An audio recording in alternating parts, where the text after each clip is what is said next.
Vamos lá, meu nome é Hudson, né? Hudson Costa, eu sou psicólogo clínico e tenho atuação também em psicologia social. Atualmente eu faço mestrado em psicologia, na parte de políticas públicas, em saúde principalmente, e também faço uma outra pós-graduação em neuropsicologia, mas essa está no comecinho ainda e não tem muito fruto ainda para a gente trabalhar não, só o mestrado está mais adiantado, eu já estou quase defendendo já o título. Minha experiência é em contextos rurais, né? No SUS eu atendo populações rurais e também tenho uma clínica, então tenho uma experiênciazinha com atendimentos clínicos também, né? Além disso, eu sou formado em administração também, de outras épocas, mas enfim, é isto. Você é um multidisciplinar, cara.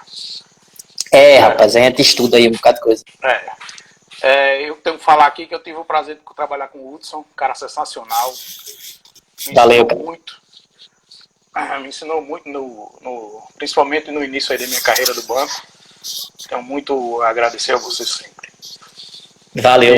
E, cara, o que é que levou a escolher essa área de psicologia? Rapaz, psicologia é uma história engraçada, assim, né? Porque é o seguinte, não era meu sonho inicialmente, era o sonho da minha mãe. Mãe quem queria fazer psicologia e ela não conseguiu êxito, né, para poder entrar no curso, e ficou botando na minha cabeça para fazer. Meu sonho era fazer jornalismo e eu ainda iniciei a faculdade de jornalismo, cursei até a metade do curso, mas aí eu fui pelo caminho de mãe, né, tipo assim, fiquei fazendo as duas faculdades ao mesmo tempo, há uns anos atrás aí, e aí me apaixonei por psicologia quando tive contato, cara, assim, aí larguei jornalismo e fiquei só na psicologia. E lembrando que você também, se eu não me engano, você passou no vestibular para direito, não foi? Esse é uma outra história. O povo daqui a pouco vai dizer que eu não sei o que eu quero, né? Tipo assim, esse moleque não sabe o que quer. Não quer, pô, você terminou. E tá contribuindo para a área. Eu acho que eu tenho mais que vem pro bem que o povo fala aí para você. Eu acho que foi muito bem isso. Porque eu acho que você tá contribuindo muito mais para a sociedade do que antes. E eu tenho bonito isso, cara. É foda. Eu torço muito por você. Eu tô feliz. Eu sei disso. E eu espero que você, com esse futuro que vem próximo aí, você consiga deixar outras pessoas felizes também. Cara, é uma batalha. Vice essa daí. Vamos lá. Aí é outra coisa, é outra história pra gente contar depois. Cara, tem muita gente que se confunde entre psicólogo e psiquiatra, né? Isso. Ou tem gente que acha que é a mesma coisa. Vamos explicar aí pro pessoal qual é a diferença entre um psicólogo e um psiquiatra. Na verdade, Rafael, o pessoal tem três coisas que dá para dar uma confusãozinha na cabeça, pelo nome parecido, né? Psicólogo, psiquiatra e tem psicanalista também. Então, algumas pessoas até misturam com psicanalista também, né? Vamos lá. Psicólogo, a diferença principal entre psicólogo e psiquiatra é a questão que o psiquiatra ele é um médico, né? Um profissional da medicina. Ele termina a medicina, ele vai fazer medicina normalmente e quando ele termina ele vai fazer uma residência em psiquiatria. Então, o psiquiatra é um profissional médico. A gente da psicologia, que é psicólogo, né? A gente faz uma faculdade de 5 anos só sobre psicologia. Então, basicamente a diferença é essa e aí algumas diferenças práticas, por exemplo. Eles podem receitar remédios, né? E a gente não pode, né? A gente trabalha exatamente mais ou menos com terapia, tem 1.500 funções de psicólogo, né? Mas assim, na parte clínica propriamente dita, eles podem passar remédio. Geralmente, quando a gente identifica que o paciente precisa de alguma intervenção medicamentosa, a gente encaminha para o psiquiatra fazer. E o psicanalista, ele pode ser um psicólogo, ele pode ser um psiquiatra, porque na verdade psicanálise é um curso à parte, é uma corrente teórica à parte, né? Fundada por Freud. E aí você pode fazer, se você tiver nível superior, você pode fazer um curso de psicanálise. E aí depois ser terapeuta psicanalista. Entendi. Eu entendi, eu acho que todos também poderão entender. Vocês entenderam no próprio bem didático. Explicou de uma forma bem didática. E, propriamente dito, passando para o nosso tema, pessoal, o nosso tema de hoje é ansiedade e depressão nesse período de pandemia. Né? E qual é a diferença entre ansiedade e propriamente a doença da depressão? E a depressão. Vamos lá. Na verdade, assim, isso é uma outra, sobre as várias confusões do mundo da psicologia, essa é uma outra muito grande, assim. Várias e várias vezes eu recebo encaminhamento de um paciente, alguma coisa do tipo, e Hudson, vai lá que ele está com depressão. E quando a gente chega lá, não é depressão. Então, assim, ansiedade e depressão, elas podem se comunicar. Às vezes um paciente tem comorbidade, né? O que é comorbidade? Ele tem os dois problemas ao mesmo tempo, né? Tem uma doença de base, que pode ser a depressão, e depois ele desenvolver ansiedade, ou ele pode ter uma ansiedade de base e depois ele desenvolver uma depressão. Mas elas são problemas diferentes. A ansiedade, o problema de ansiedade, eu acho que eu vou começar primeiro por depressão, porque a ansiedade ela tem 1000 detalhes, assim. A depressão, ela está muito mais ligada a um sentimento de tristeza recorrente, na maioria dos dias, na maior parte do dia, e tem a ver com, a gente pode explicar ela de algumas maneiras, né? Mas, por exemplo, do ponto de vista neurológico, a gente tem um comprometimento com uma substância chamada serotonina. É um neurotransmissor e pessoas que têm depressão têm uma deficiência na transmissão desse neurotransmissor, assim, para tentar simplificar. Isso do ponto de vista neurológico. Do ponto de vista psicológico, a gente fala que um paciente entra em depressão quando ele tem 3 condições, vamos dizer assim, 3 visões negativas em relação a alguns fenômenos. Por exemplo, se ele tem uma visão negativa em relação a ele mesmo, se ele tem uma visão relativa em relação às pessoas que estão ao redor dele, e se ele tem uma visão negativa em relação ao futuro.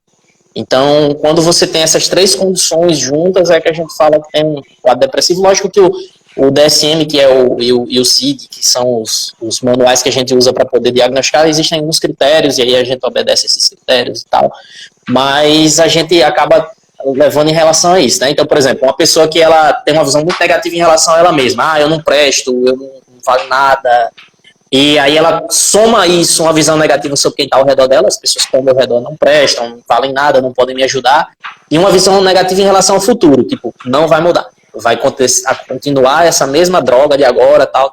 Então, quando junta todas essas condições, a gente fala que do ponto de vista psicológico, a gente tem uma depressão. A ansiedade, eu acho que para falar sobre a ansiedade, a gente precisa primeiro diferenciar que existe ansiedade boa e ansiedade ruim. E também existe o medo. Tem essas 3 coisas que a gente tem que diferenciar, assim. A ansiedade, a principal diferença entre ansiedade e medo é a questão da temporalidade, né? O medo é uma aversão, um sentimento aversivo que está ligado ao presente imediato. E a ansiedade é um estímulo aversivo também, um sentimento aversivo, mas que está ligado ao futuro. Então, por exemplo, eu até dei esse exemplo da outra vez que me chamaram para ir para a rádio lá. Se eu vou na rua e encontro com um pitbull, é medo. Ele está na minha frente, pronto para me morder. Mas se meu vizinho tem um pitbull e eu não entro na casa dele, ou fico receoso de entrar na casa dele porque tem um pitbull lá, é ansiedade, porque eu ainda não estou em contato com o pitbull. Então, a diferença básica é essa. E aí você tem a ansiedade boa e a ansiedade ruim. Porque, na verdade, a ansiedade ela é um sistema de proteção do nosso corpo. Ela está a serviço da nossa proteção e da proteção da nossa vida. Então, sentir ansiedade, por exemplo, se está tendo um tiroteio lá na rua e eu sinto ansiedade e não vou lá, a ansiedade é protetora. Ela está, nesse momento, me ajudando. O problema acontece quando essa ansiedade, que é para ser protetora, ela paralisa. E aí, por exemplo, diante de uma situação, sei lá,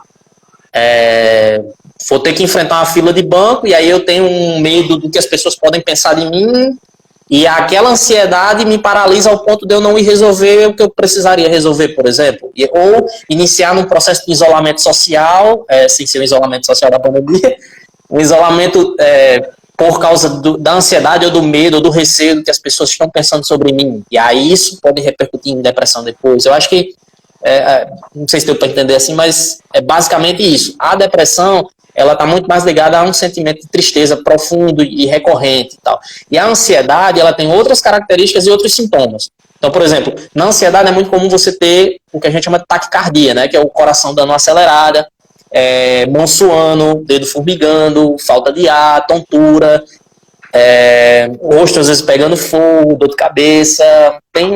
A ansiedade, você tem um comprometimento físico muito maior. Tem muita gente que acha até que quando está tendo crise de ansiedade tem problema do coração. Mas aí depois vai fazer os exames e dá tudo bom no coração. Mas a ansiedade é considerada patologicamente ou é só uma questão de sentimento? Não, ela pode ser patológica. E aí o que é que diferencia se a ansiedade é normal ou patológica? É simplesmente o nível de comprometimento da tua vida. Se ela compromete tua parte laboral, você não consegue trabalhar, você não consegue estudar, se ela te cerceia de uma maneira que você não consegue estabelecer uma rotina mais tranquila, a gente começa a pensar numa ansiedade mais patológica. E aí são vários tipos que tem, a depender vamos dizer assim, do estímulo aversivo. Né? Então, por exemplo, uma pessoa que tem fobia a sapo, ela tem uma fobia específica, isso é um problema de ansiedade, é um transtorno de ansiedade que tem um tipo de tratamento. É muito comum fobia social também, então, deixa eu ver aqui outro. Aí tem os tradicionais, né? A síndrome do pânico, que o pessoal fala que são crises de pânico muito fortes, a sensação é de que você está perdendo o controle, que você vai morrer, por exemplo, e ela não tem um estímulo, a característica principal da síndrome do pânico é que não tem um estímulo específico. Porque geralmente os transtornos de ansiedade têm um estímulo específico que acaba desencadeando a crise de ansiedade. Na síndrome do pânico não tem, assim, é aleatório. Você tá de boa e pá. Poxa. Quer dizer que não tem um ponto que vai iniciar, não. Do nada pode acontecer? Isso, na síndrome do pânico, né? Nas demais todas tem um gatilho, tem um ponto que desencadeia a ansiedade. E aí a gente trabalha em cima desse ponto. Entendi. Você falou já, a próxima pergunta seria sobre a questão das características da depressão, né? Como é que a gente pode mas identificar assim, de fato que aquela pessoa está começando um processo depressivo, né? Certo. Também, como é que funciona? Isso, vamos lá, assim, eu acho que a primeira coisa de tudo é observar bem, né, assim, a observação de mudança de comportamento é uma das principais coisas.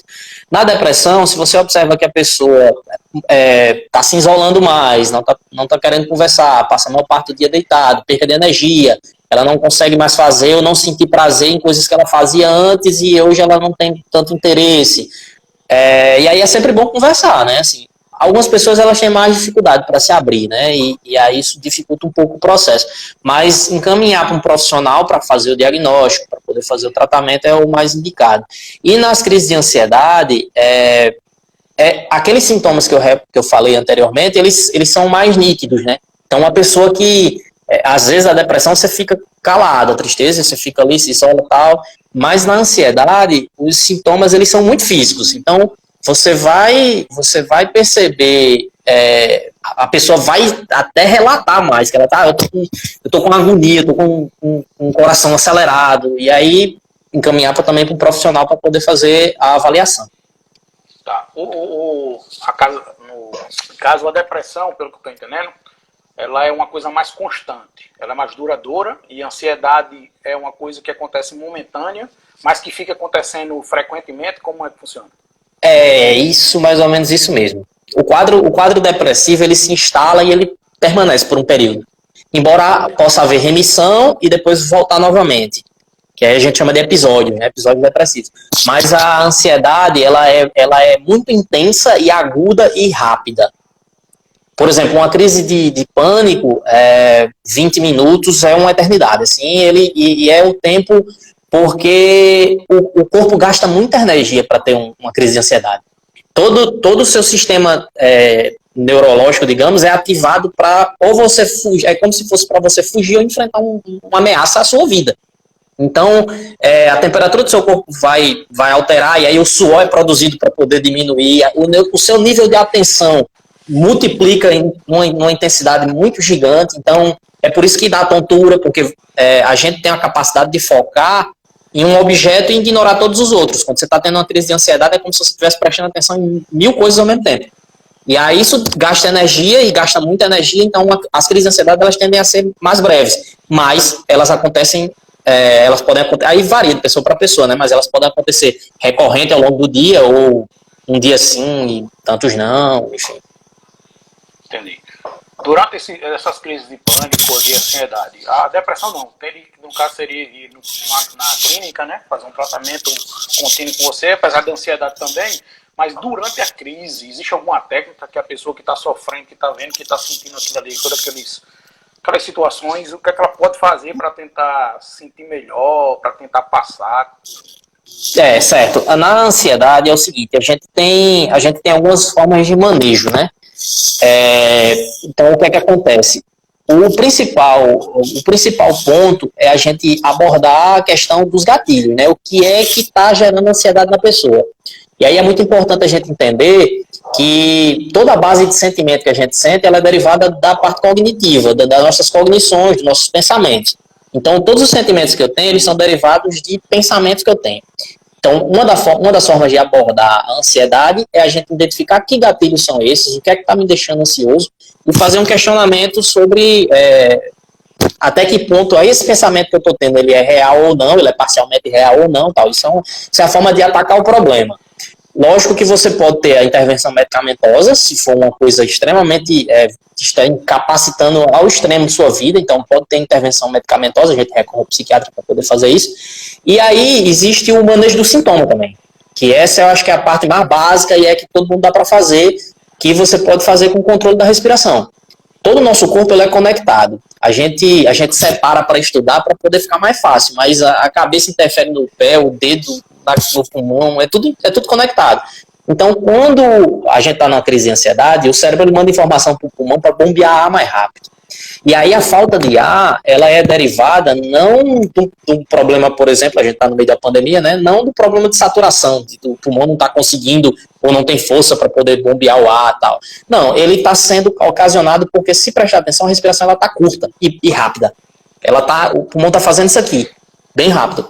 E aí, o manejo que a gente faz para controlar sintoma é o controle da respiração. É uma técnica de respiração diafragmática, é amplamente divulgado assim na internet. Se vocês colocarem respiração diafragmática, vai aparecer vários vídeos no YouTube ensinando como fazer. Mas, basicamente, você vai puxar o ar pelo nariz, contando até 4, 5, 6, tem várias formas diferentes. Você vai prender o ar e depois você vai soltar devagar pela boca, contando basicamente a mesma quantidade, 5, 4, 6, né, dependendo de como você escolheu. E você vai fazer isso umas 12 vezes, mais ou menos.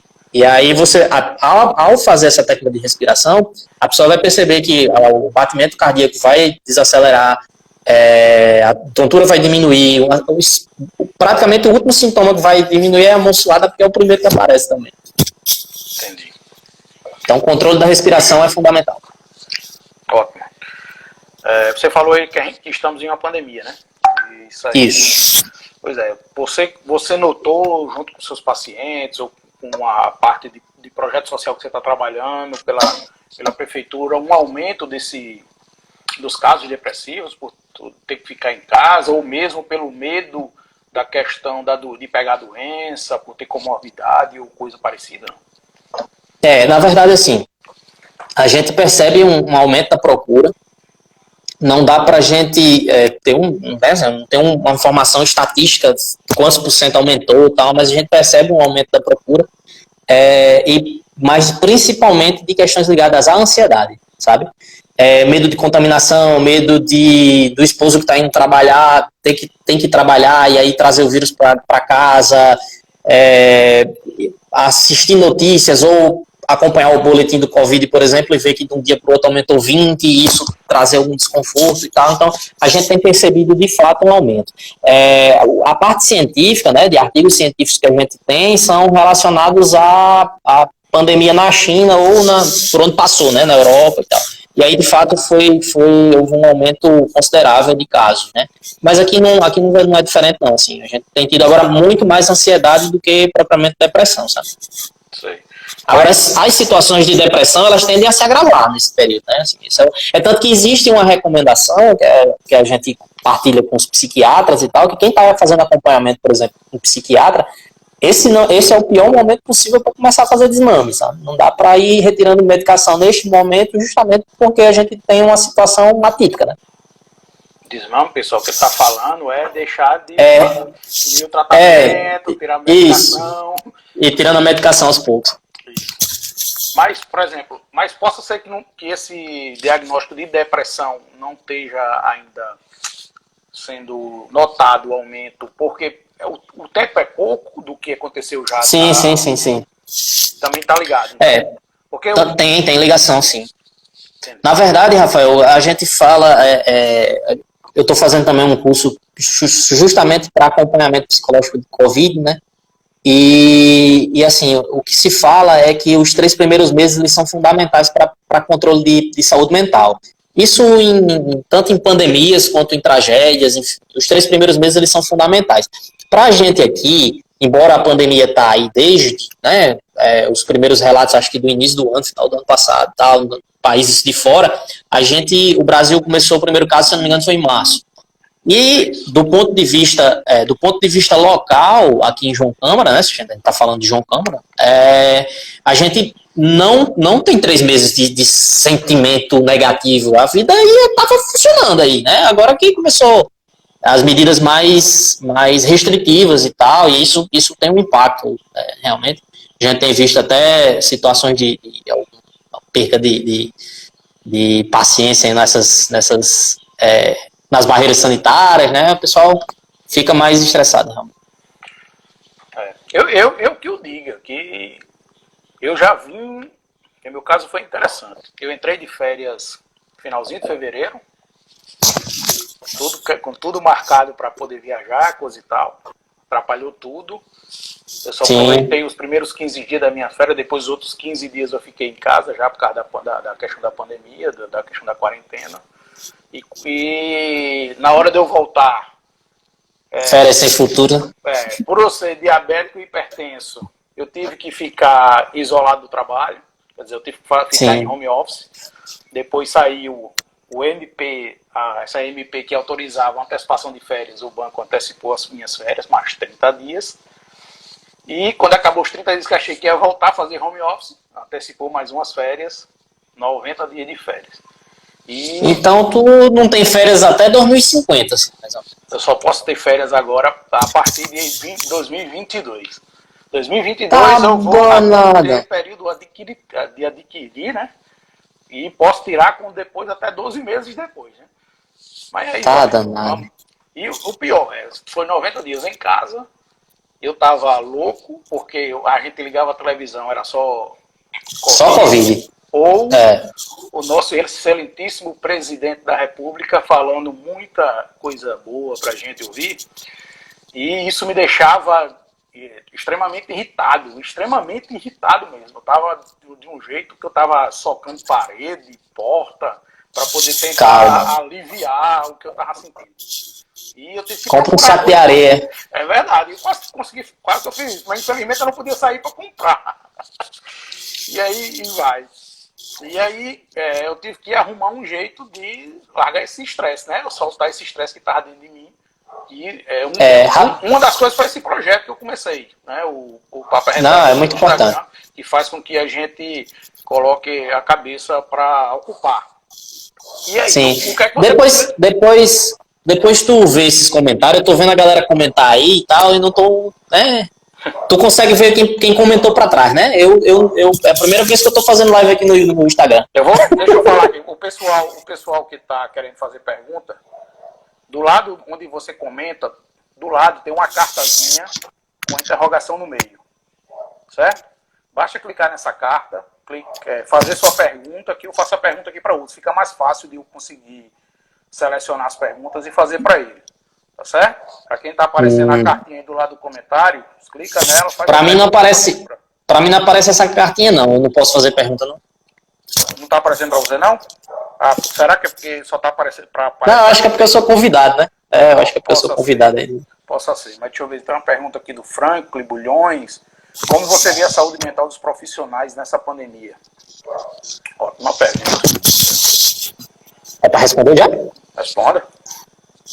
Rapaz, é o seguinte, profissionais de saúde, né? Isso.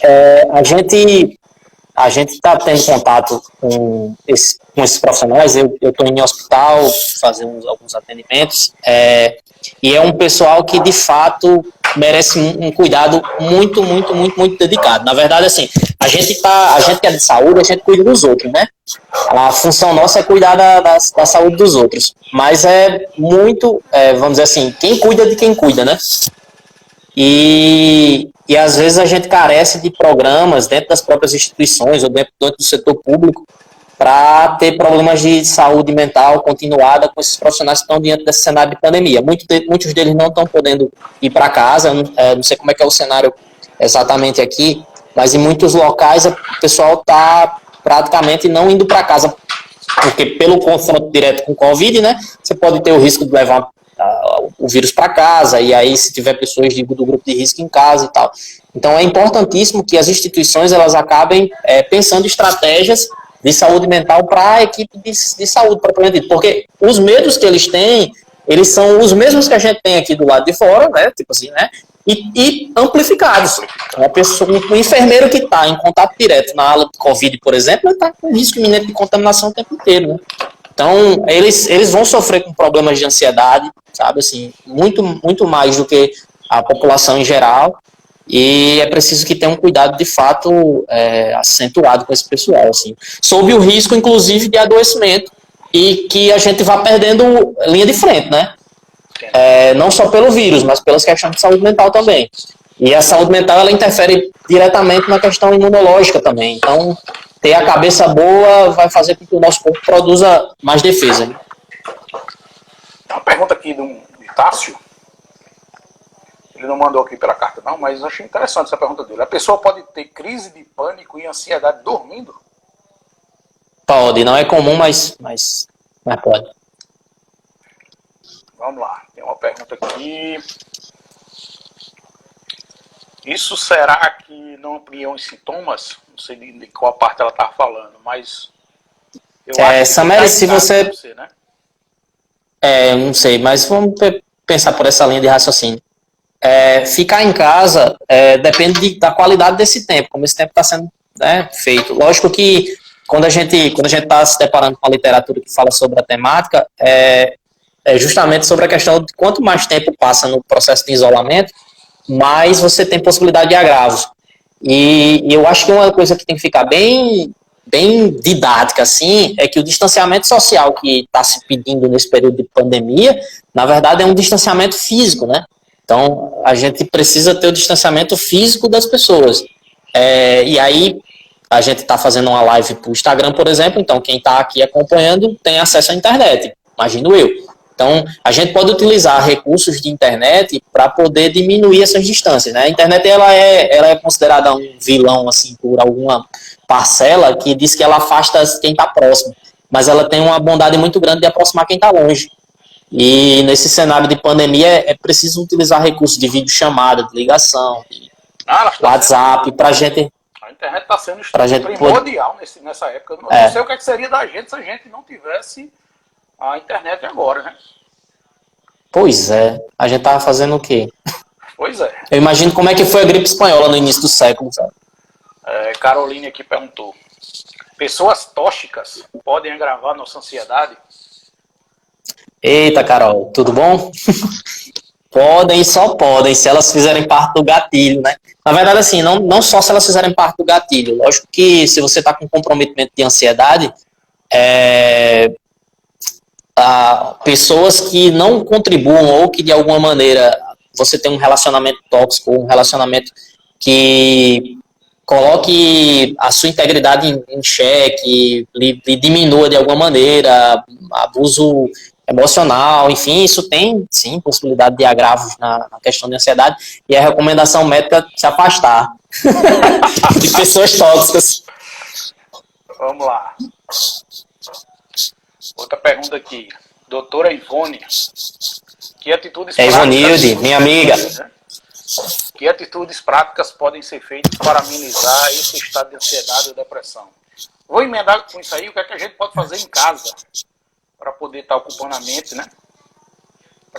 Na verdade, assim, as pessoas são muito variadas, né? Assim, eu podia passar a noite todinha aqui debatendo e cada um aqui que está vendo a live, por exemplo, pode dar uma dica do que está fazendo para poder passar os tempos, né? Mas a arte é fundamental, assim, e aí eu estou falando de mim, né? É muito importante que a gente tenha, vamos dizer assim, sempre se fala em autoconhecimento. O autoconhecimento, no que raios de fato serve o autoconhecimento? Eu acho que uma coisa muito básica, muito bacana do autoconhecimento é a gente saber o que tem potencial para baixar nossa energia e o que é que tem potencial para aumentar nossa energia. E aí, se eu, por exemplo, eu, Hudson, adoro de manhã cedo escutar música, por exemplo. Vou dormir, vou tomar banho e tal, boto a música rolando lá no Spotify E isso tem um potencial para me elevar. Conversar com pessoas tem um potencial para me elevar. Então, cada pessoa, ela tem, vamos dizer assim, um rol de coisas que tem potência de aumentar a sua energia, a sua vitalidade. Eu acho que a pessoa tem que investir nisso. Se a pessoa não sabe ainda, autoconhecimento para poder saber. Testar. Eu, particularmente, gosto de filme, de série, de música, de ler livro, né? Moura 4726, estou assistindo um bom filme, ler livro e tal. Adriano, isso.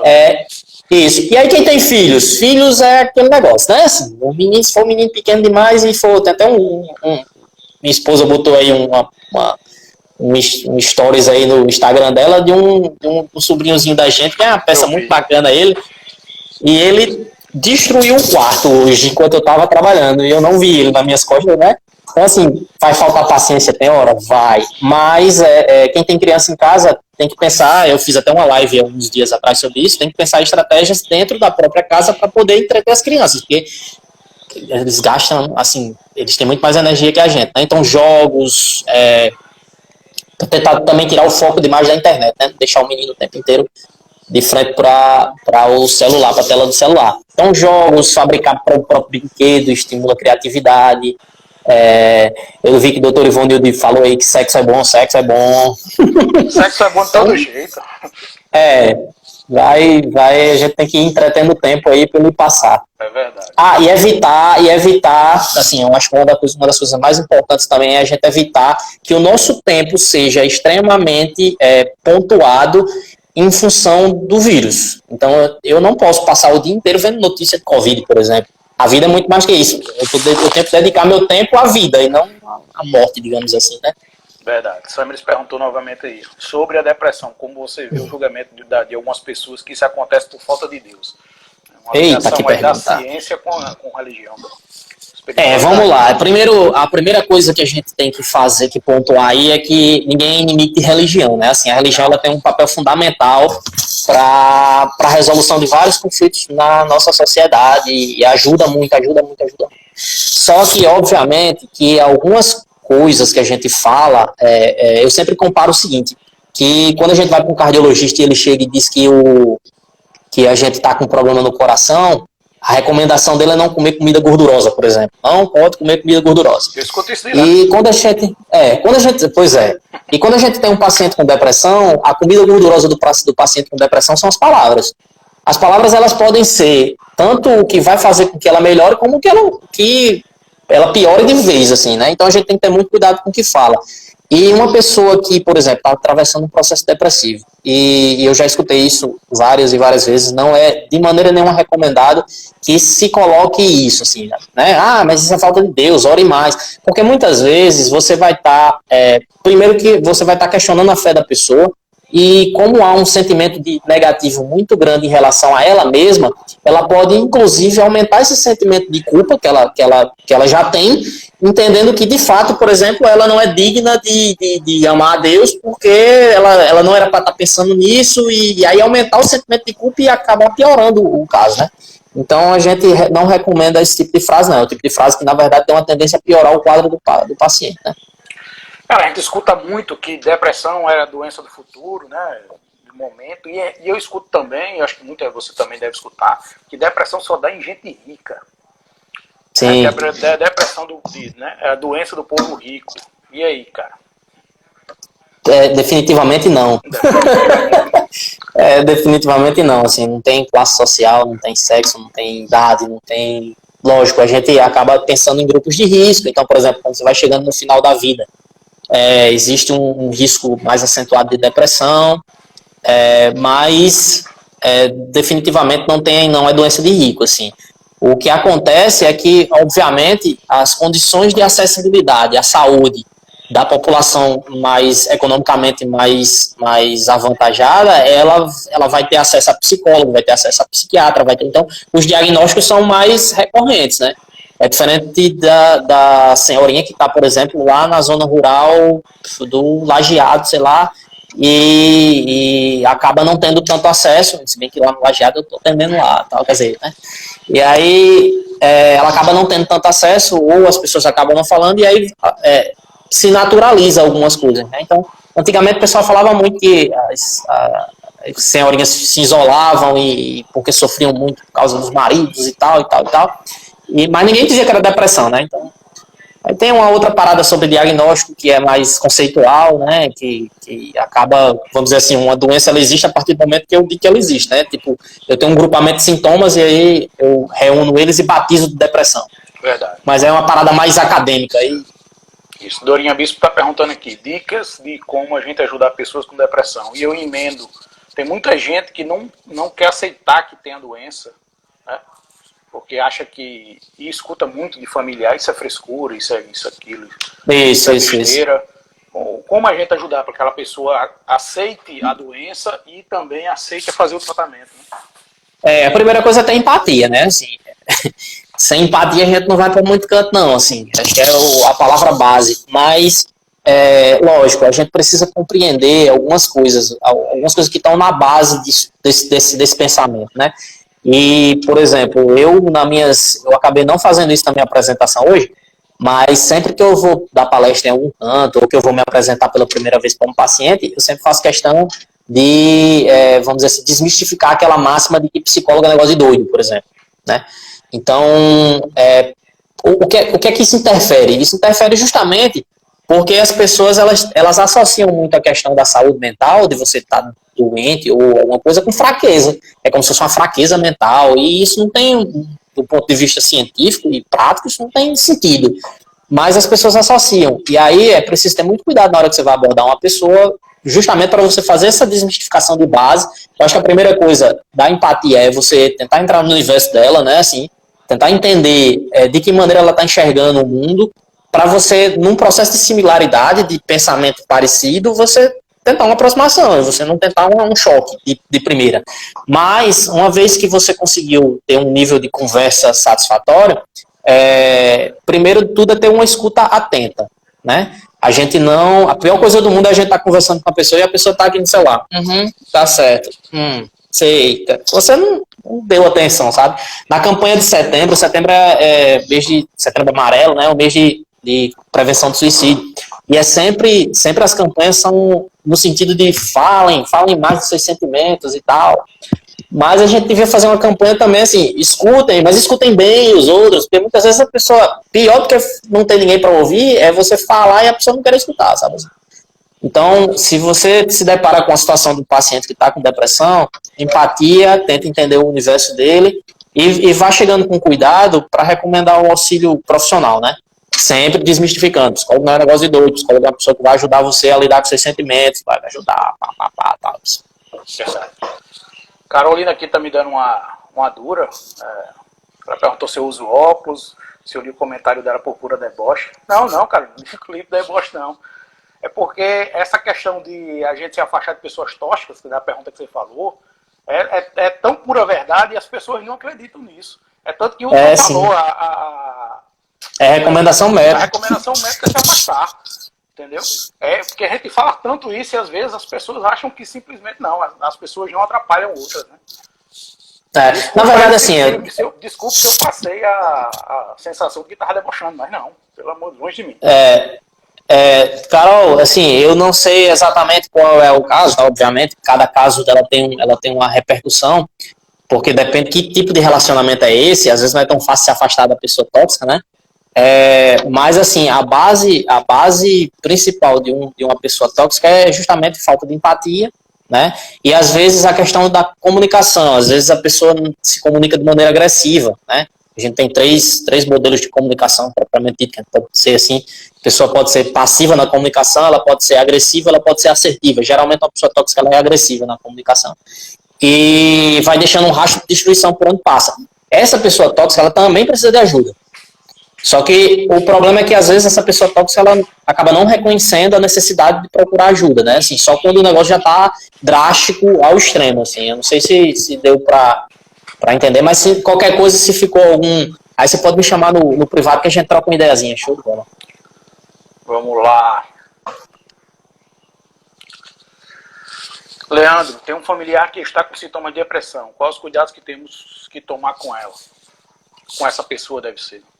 Mandou aqui vamos lá, assim, Leandro, além dos que eu já falei, né, assim, a gente tem que ter alguns cuidados a mais. Por exemplo, depressão é uma dos componentes de risco para comportamentos suicidas, né? Então, é muito importante que se avalie, por isso que a importância de encaminhar para um profissional e tal, para avaliar a possibilidade de risco ou não de ideação suicida, né? Para a gente evitar o pior. Eu acho que essa é uma das questões.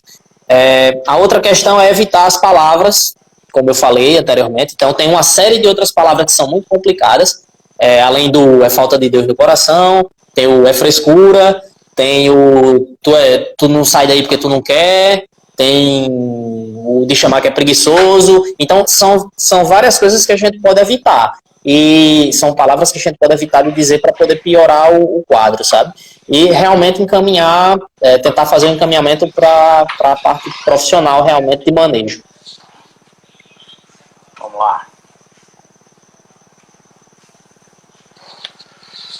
Grande Edivan Júnior.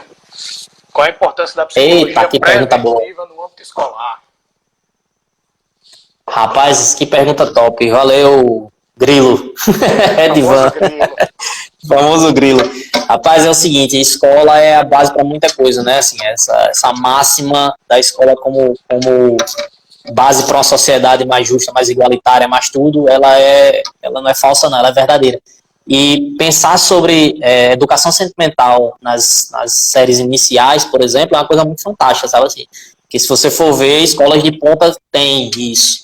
Elas têm, obviamente, psicólogos na escola e tal, que vão fazer com que a criança aprenda a lidar com seu próprio sentimento, aprender a questão de relações, de que maneira eu me comunico melhor, de maneira assertiva com o colega. Esse manejo dessas emoções desde cedo, elas têm um potencial muito grande, inclusive na questão da comunicação, né, para você tornar adultos com um potencial muito menor de agravos em saúde mental, assim, principalmente em depressão.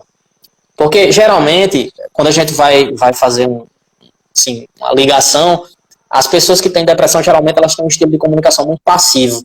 É o tipo da pessoa que ela pensa o seguinte, ela não bota para fora o que ela está sentindo, justamente sobre o risco do medo dela de ou machucar as outras pessoas, ou não ser compreendida, e aí nesse processo dela não falar o que ela sente, ela se isola e aquilo vai, de alguma maneira, vamos dizer assim, fazendo mal para ela por dentro, né? Então, desde cedo, a gente educar as pessoas a falar sobre sentimentos vai fazer com que a gente, na frente, de fato, previna agravos em saúde mental. Assim. E aí tem outras questões, né? Por exemplo, Alzheimer. Alzheimer é um mal neurológico que existe uma pesquisa que fala que até, acho que 2050, eu acho que é uns 30 anos para frente, o Brasil e a América Latina vai ser o país com maior incidência de Alzheimer. E aí isso acontece por duas razões. Primeiro, a população está envelhecendo, a gente está tendo uma expectativa de vida maior, e a gente, enquanto brasileiro, a gente não tem o costume de exercitar muito o cérebro. Então a gente não lê, a gente lê pouco, a gente faz pouca palavra cruzada, e isso faz com que o cérebro envelheça de maneira mal, assim, ele envelhece mal. E aí as conexões, não sei se vocês já pararam para ter curiosidade de ver como é um cérebro com e sem Alzheimer. O com Alzheimer ele está degenerado, é como se a massa perdesse peso, assim, né? E é por falta de... E aí tudo é desde a base, né? E isso é uma coisa que acontece muito aqui no Brasil, porque começou-se uma moda de academia, de caminhar e de corrida. Quer dizer, as pessoas se preocupam em preparar o corpo e esquecem de exercitar a mente. A gente vê muito isso aqui no Brasil. Na verdade é tudo ligado, né? Assim, o cérebro é tão importante quanto a língua, né? Quanto o pulmão, quanto o coração, é um órgão. E a gente precisa exercitar ele como qualquer outro órgão. Parado da dengue. Dorinha aí. Adolescente que se isola e não gosta de se comunicar, pode ser um sintoma de estar sofrendo de depressão? Pode, mas pode ser só timidez, realmente. Aí precisa avaliar, de fato, o que é, né? É esperado que a adolescência seja um período em que você tenha uma maior, vamos dizer assim, desabrochura dos jovens em relação a grupos sociais. Eles vão ter uma necessidade maior de pertencer a grupos e tal. No caso da adolescência já é um sintoma que a gente precisa abrir o olho. Mas pode ser ligado à depressão, pode estar ligado à depressão, mas pode ser uma questão de ansiedade social, né? que é o que a gente é uma timidez agravada. Aí a gente precisa avaliar, de fato, o que é que pode ser. É uma boa pergunta, Dorinha, show de bola. Principalmente com adolescente, com criança, o fato de a gente também ter cuidado com o que fala é também ter a paciência de ouvir eles, né?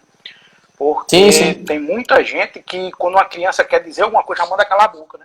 Cala a boca, menino. Tá vendo que eu tô assistindo televisão, ou que eu tô comendo, ou que eu tô qualquer coisa, né? Eu tô mexendo aqui no celular. E às vezes uma criança quer passar uma informação extremamente importante que vai dar indício de que ele está passando por algum problema e a gente não escuta.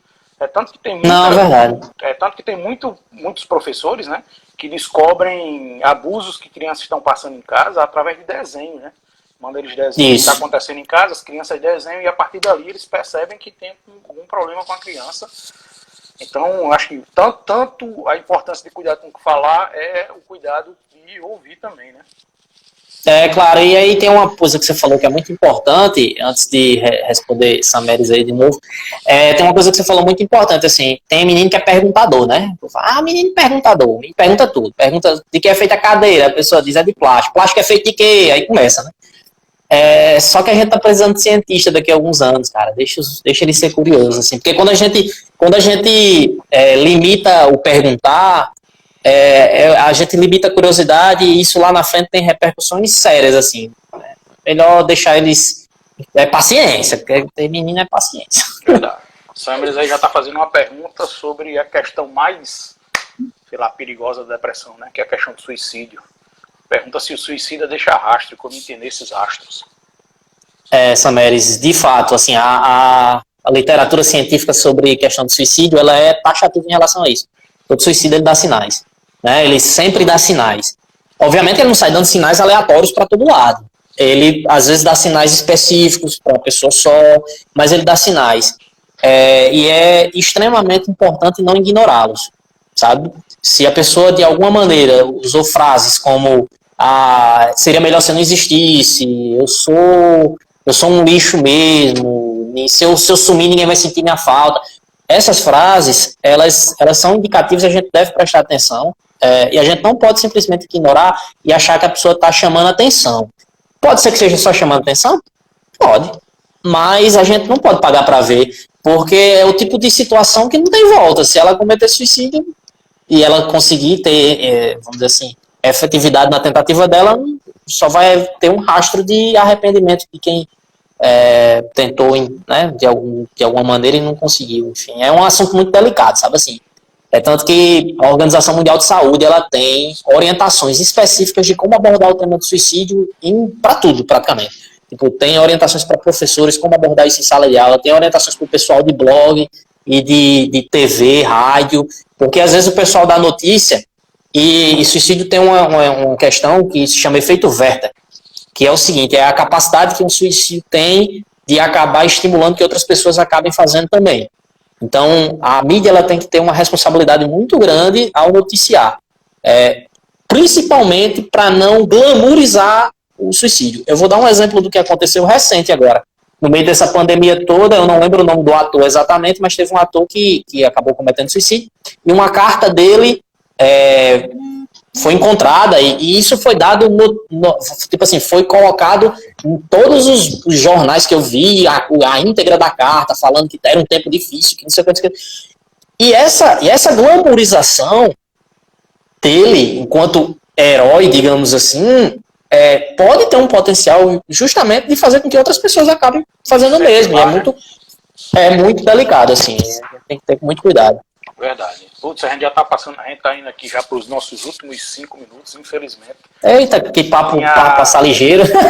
Tinha tema aqui pra gente poder falar aqui por mais 1 hora, tranquilamente. Você pode me chamar quantas vezes você quiser, a gente bate papo aí mesmo. Você é parceirão. Deixa eu ver aqui só. E até outros temas também, sabe assim? Botar outros temas aí que a gente, ligados à psicologia e a gente. Porque o pessoal tem muita curiosidade, sabe, Rafael? Assim, é uma área que quem diz que não, geralmente é até a segunda área mesmo. Você sabe, é o quê? Não, eu sou pedagogo, mas eu gostaria de fazer psicologia, eu sou historiador, gostaria de fazer psicologia. Psicologia é uma segunda área de muita gente, assim, então, muita gente tem curiosidade sobre o tema, sabe? Eu acho legal compartilhar, porque quanto mais a gente desmistificar também temas relacionados à psicologia, mais pessoas vão procurar quando precisarem, sabe? E vai ser legal. Verdade, desmistificar aquilo que você falou, né? Psicólogo e psiquiatra não é coisa de doido. Não. Muito pelo contrário. Eles estão aí justamente pra gente não ficar doido e nem se matar. Não é verdade? Cara, antes que o pessoal comece a sair aí, que é finalzinho, vou pedir pra me seguir. O pessoal que são os seguidores de Hudson aí, que me sigam. E vocês me sigam também, né? Isso, eu vou pedir pra você fazer suas considerações finais, Hudson, aí fazer seu jabá na questão também. Você também tem um canal muito bom que trata sobre assuntos muito legais. Fala aí, cara. Cara, assim, fazer o agradecimento, né? Pessoal, agradecer quem ficou aqui com a gente até agora, quem mandou pergunta, se eu não respondi a pergunta, ou a gente não respondeu a pergunta porque ela apareceu aí e tal, e a gente não visualizou, não deu tempo de falar, é só me seguir aí no Instagram mesmo, é fácil, né? Já que eu tô aí, é só clicar no meu nomezinho aí e já me seguir.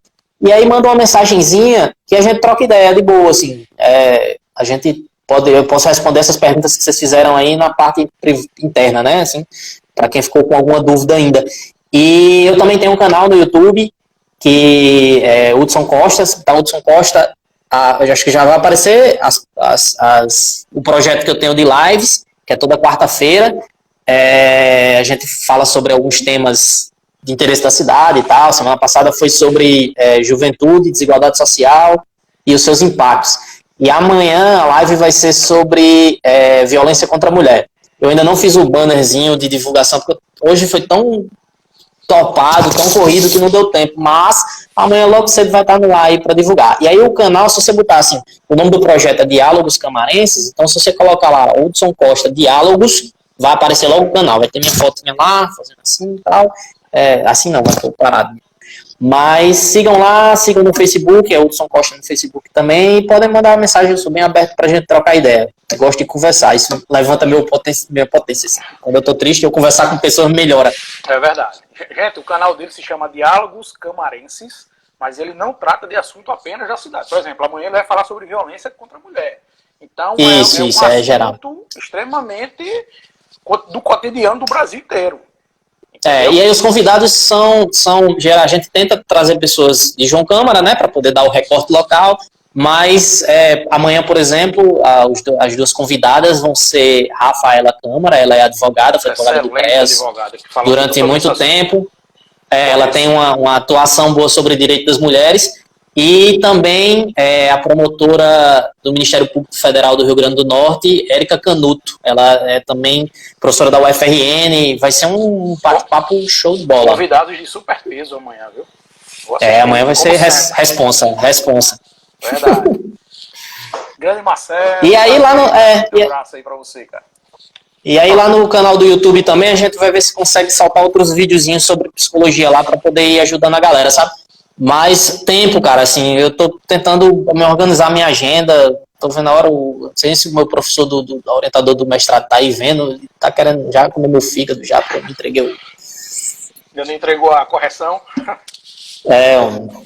Enfim, tempo. Outro, eu quero aqui lhe agradecer, cara, obrigado pelo convite.